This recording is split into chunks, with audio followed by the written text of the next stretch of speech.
Brett Veach is hard at work. It seems that he wants another ring. It seems that he is added to the list of individuals in this organization who were embarrassed by that Super Bowl and want vengeance. Guys, if you find yourself here by chance but not design, the Chiefs are the only thing I talk about on this channel. So consider hitting that subscribe button to stick around for more. And if you want to help me out in my journey as a Chiefs creator, hitting the like button really does that trick. I have 3 different sources for you, and then I have 16 notes on what the Elijah Mitchell signing means for the Kansas City Chiefs. Number 1, we have here, Chiefs sign 49ers running back to 1-year contract. Kansas City has signed former San Francisco running back Elijah Mitchell to a contract worth up to $3.5 million from Arrowhead Pride by John Dixon, who reports the following. According to multiple reports, this one from Jordan Schultz, the Kansas City Chiefs have signed former San Francisco 49ers running back Elijah Mitchell to a 1-year contract worth up to $3.5 million.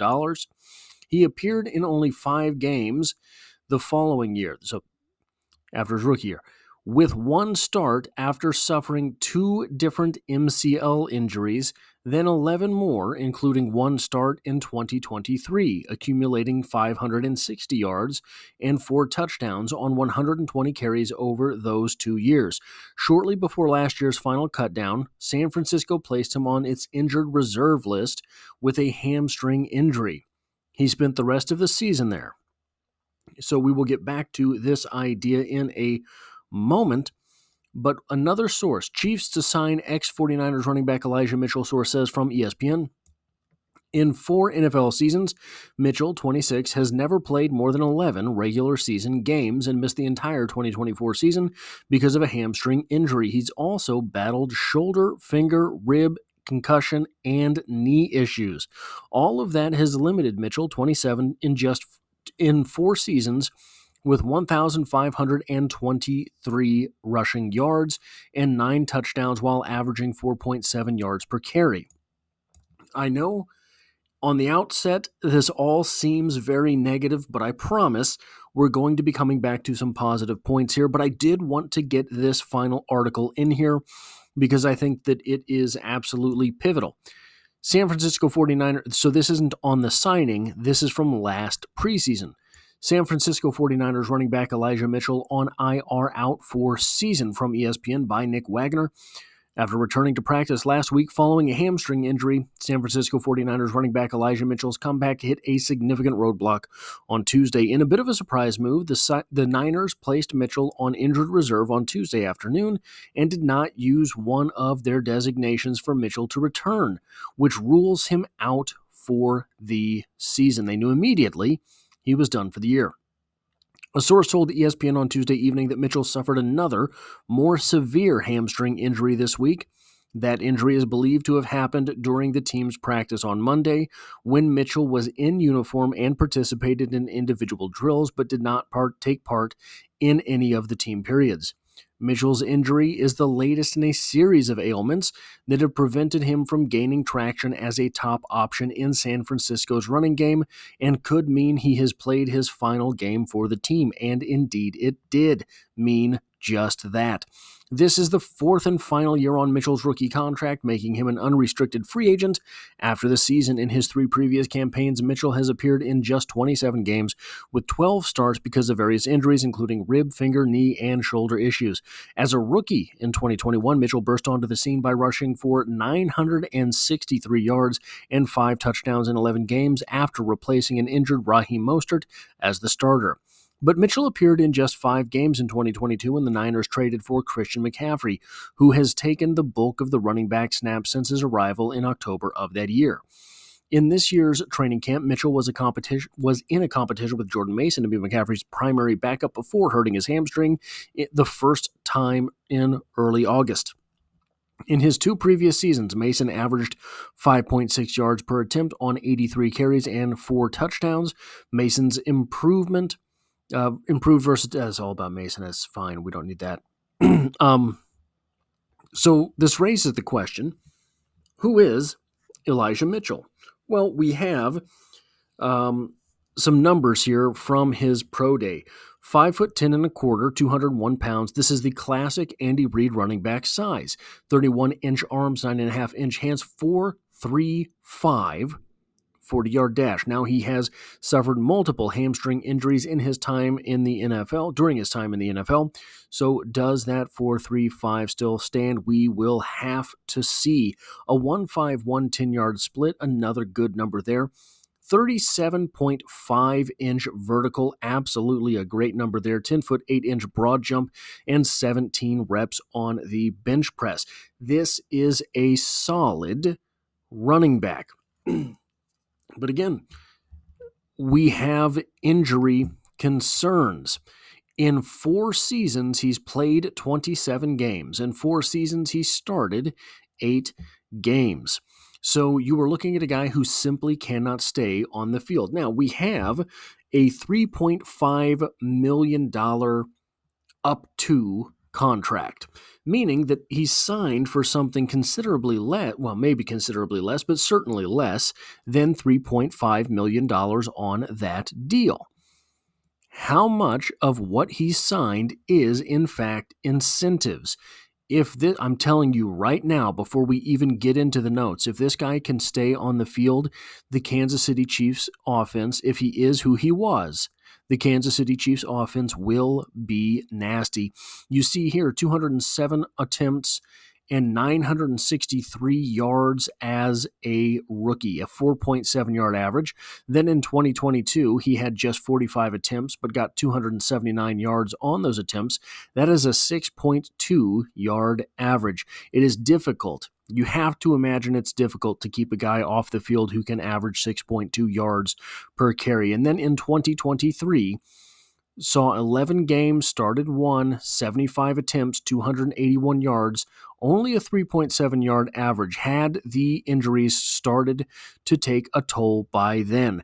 When we get to the scouting portion of this video, I will give you the scouting notes that I have from the player who was on the field. Those are the only notes that we can take. But they have to be taken with a grain of salt because they could be obsolete. You see here, yards after contact, 2.5 as a rookie, 2.4 his sophomore year in the league, and 1.9 in his third campaign in the NFL. 16 broken tackles as a rookie, 2 in his sophomore season, 6 in his third season. But you see right here, attempts per broken tackle. He dipped a little bit his second year, 22.5 attempts per broken tackle, but both of the other seasons he averaged about 12, a little over 12 attempts per broken tackle. It's not a bad number. So what is my take on the signing of Elijah Mitchell? This is another high-risk, high-reward guy. Now, depending on how low that base salary is for this contract, not particularly high risk as far as the financial number is concerned. But if you're talking about availability, it's a high-risk move. It's a high-reward move because when the guy is able to be on the field, guys, he can change the complexion of a game. He can one-cut your defense and just slash through the secondary. He can, if he is still who he was. Again, you have to add that qualifier. If he is still who he was, he can bring a lot of what it was that Kareem Hunt brought to this team last year, plus speed. Kareem Hunt is a much bigger back than is Elijah Mitchell. But Elijah Mitchell has that same ability to fall forward. Elijah Mitchell has that same ability to run hard away from people. That's kind of what eludes Isaiah Pacheco at this point in his career. He kind of just runs into people, at least as of the last few times we saw him. This signing, a harken back to old-style Andy Reid running backs. Guys who maybe aren't tiny, but they're definitely not huge. They have speed, they have wiggle, they have change of direction, they have vision. He is that type of back.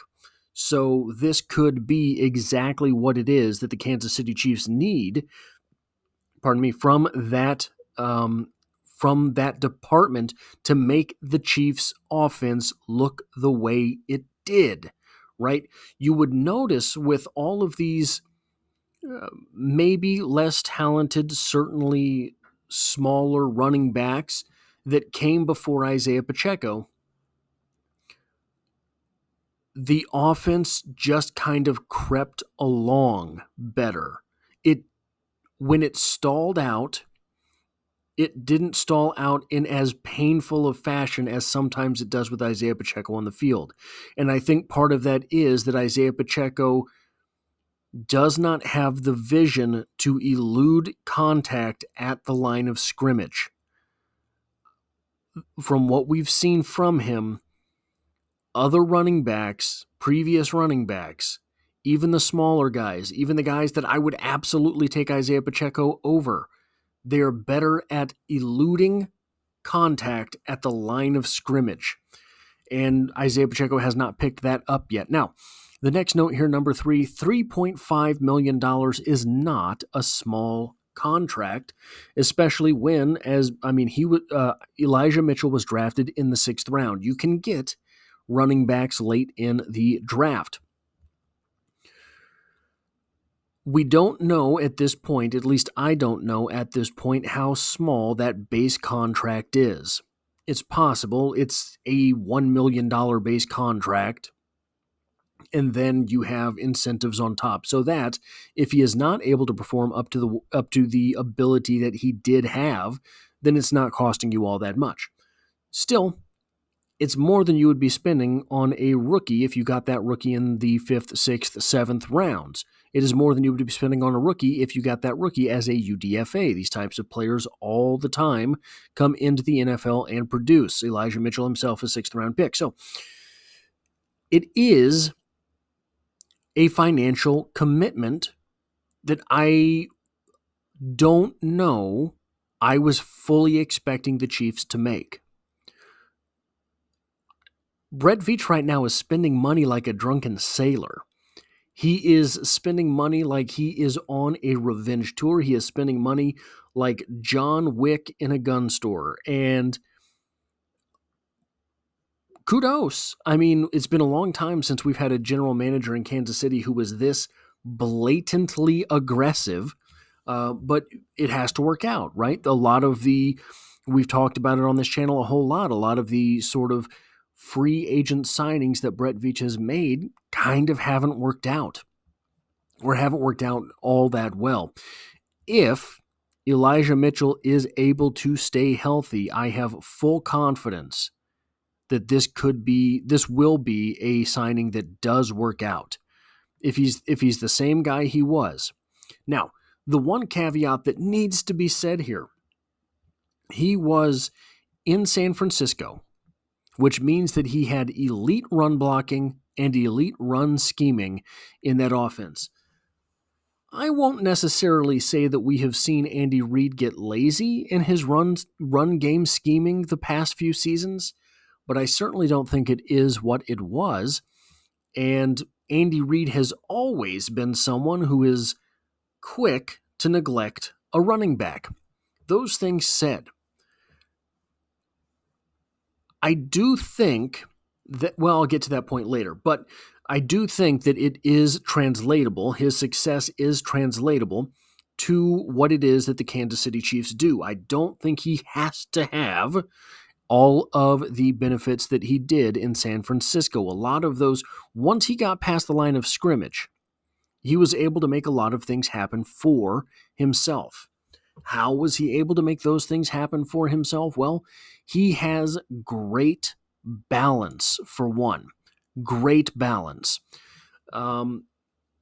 This comes through with his ability to run through contact. So he is very unlikely to get stopped immediately.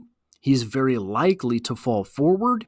He is very likely to pick up yards. Those things are a positive. That's kind of what I meant when I said he brings a lot of the same thing to the table that Kareem Hunt brought last year.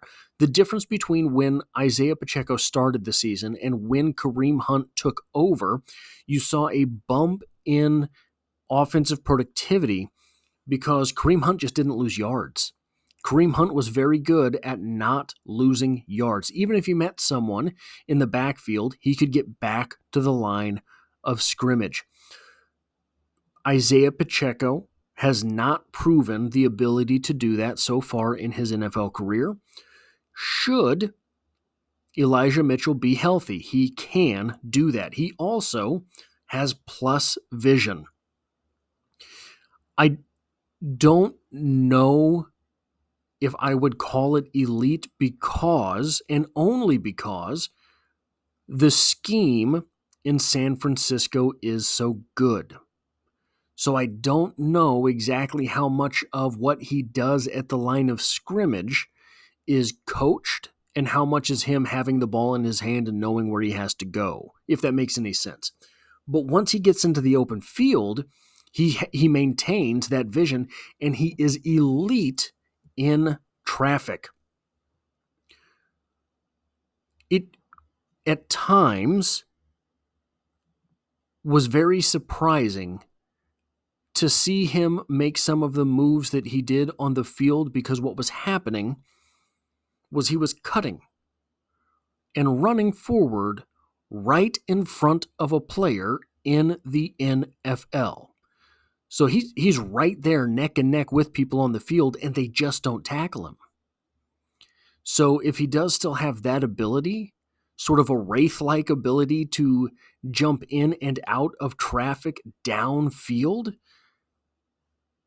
this offense could be very dangerous. Because if you have to then start keeping people closer to the line of scrimmage, while Xavier Worthy and Hollywood Brown are running wild downfield, and you have Travis Kelce and Rashee Rice in the intermediate level, guys, it becomes a multivalent offense again. It becomes an offense that has to be guarded on all three levels. He does have great one-cut action. So that is more of an at the line of scrimmage ability. Once he's in the open field, guys, he's very slice and dice. But when he's at the line of scrimmage, it's one cut and accelerate. That is one thing that looked very, very good on film from him. He is, in all of these scenarios, absolutely fantastic at keeping forward momentum. I don't know how else to say that. He is great at keeping forward momentum so that he is able to fall forward. Even when he is tackled, he's able to fall forward and gain more yards. One of the differences that seems to pop up on film between him and Isaiah Pacheco wants to punish you for tackling him. Right? That's very apparent. That's one of the things we love about him. If you were trying to stop him, he wants to hit you as hard as he can. Elijah Mitchell wants to make you earn it. Isaiah Pacheco will just put his face mask between your numbers. Okay, great, but then you're tackled. Elijah Mitchell is going to make you wrap up and drag him to the ground. That is a positive for Elijah Mitchell.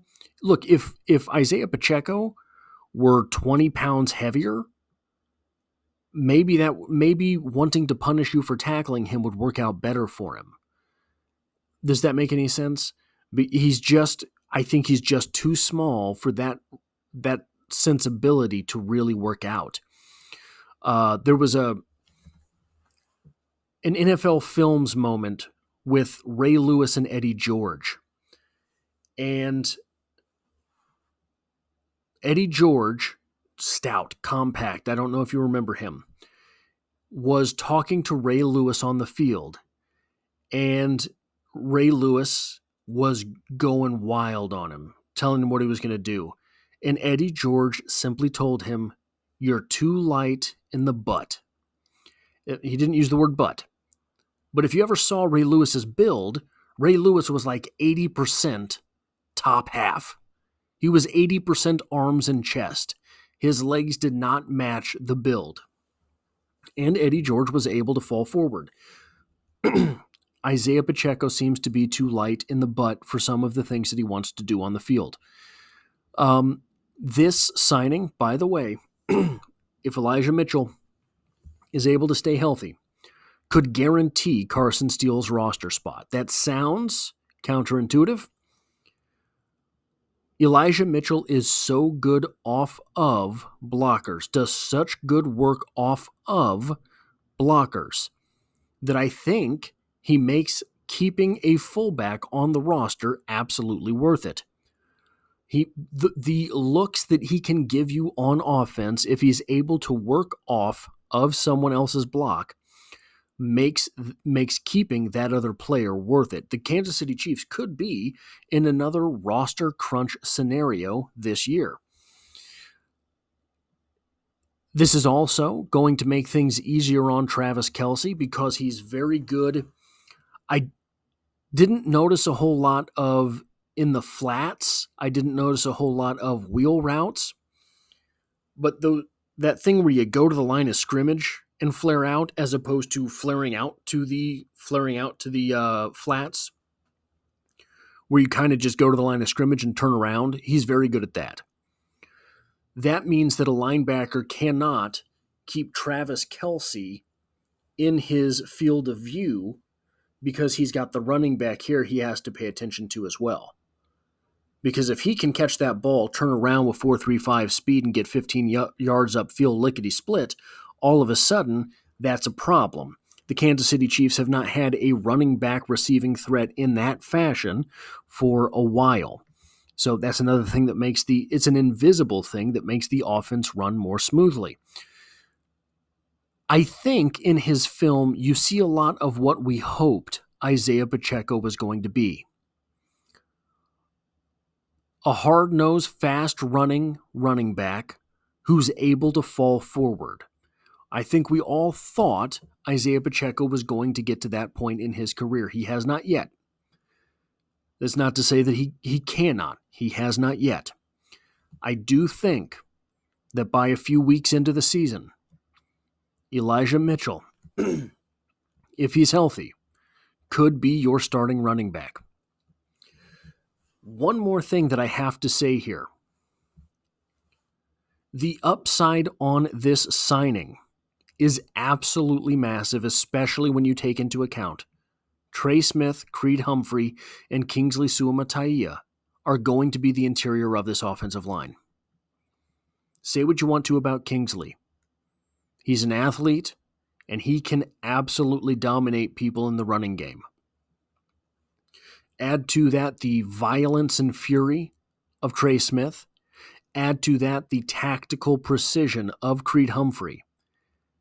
And we might be in the spot where a guy with the speed of Elijah Mitchell, if it's still there, is able to rip off 4.7 yards per carry the way he did his rookie season in the NFL. If the Chiefs have a running back that averages 4.7 yards per carry this coming season, it will be absolutely ridiculous to try to stop this offense. You have Hollywood Brown, Xavier Worthy, downfield at all times. You have Travis Kelce and Rashee Rice to work that intermediate stuff. And if you're throwing in a running back who averages 4.7 yards per carry, I don't know how you start to game plan for what it is that you want to stop the Chiefs from doing. That is all I have for this video. If you like or appreciate what it is that I do here, hitting the like button really does help me out, as it tells YouTube to share this video with other Kansas City Chiefs fans. And if you find yourself here by chance but not design, the Chiefs are the only thing I talk about on this channel, so consider hitting the subscribe button to stick around for more. And as always, I hope to have you back for the next one.